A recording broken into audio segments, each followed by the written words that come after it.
Do you have a trans friend? Unless you're trans, you probably don't. You've always seen the statistic that trans people make up 1% of the US population. That means that technically there are only 3 million out trans people in the US at any given time. 3 million out of 300 million. That's an extremely small number. Now, to be fair, like I said, this only accounts for out trans people who are willing to be surveyed, willing to expose themselves as trans for the sake of statistics. So let's go ahead and boost the number 3 million a bit, just to be a little bit more realistic. Let's say 6 million. Let's double it. Let's say for every trans person that's out, there's one that's stealth or closeted. So let's go with a clean 6 million.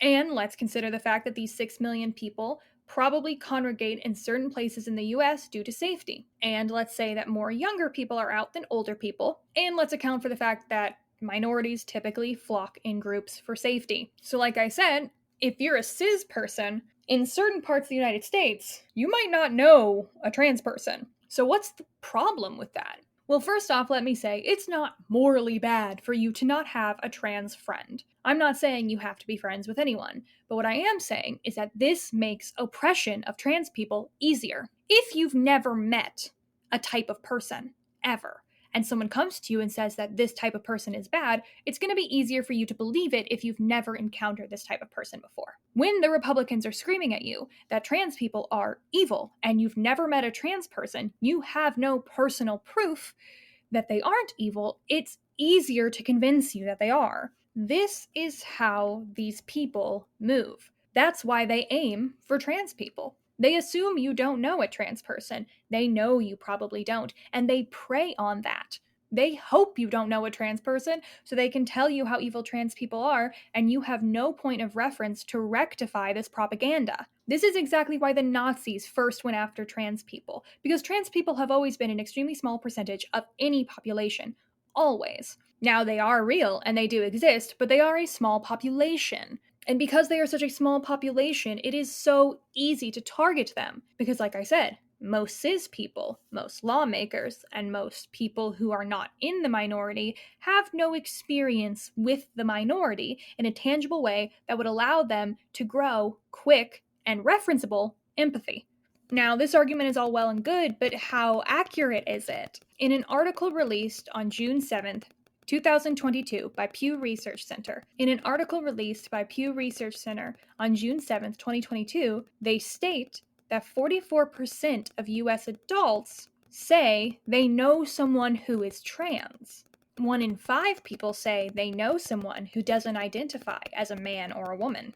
This focus group that was polled includes a mixture of all races, and they were polled ages late teens to early 60s. And what was interesting is hearing the people that are in the older groups, such as the 50s and early 60s, state that there were trans people actively in their communities or even at their high schools at the time of them being in those ages. A personal anecdote I have of that is that my mother-in-law knew someone in her high school that was trans, and she went to high school in the mid-80s. Another thing to note about this specific research survey, though, is that some of the people that claimed they knew someone who were trans were referencing celebrities or influencers, which is interesting because it means they only knew trans people who were in the public eye, maybe not trans people who were in their lives.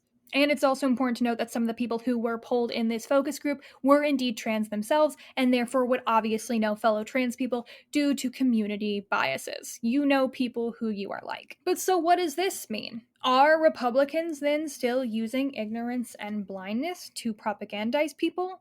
Yes. Because now here comes the quote-unquote one of the good ones bias. When you say you hate all trans people, you're obviously not talking about your friend from high school. They were different. They were quote-unquote really trans.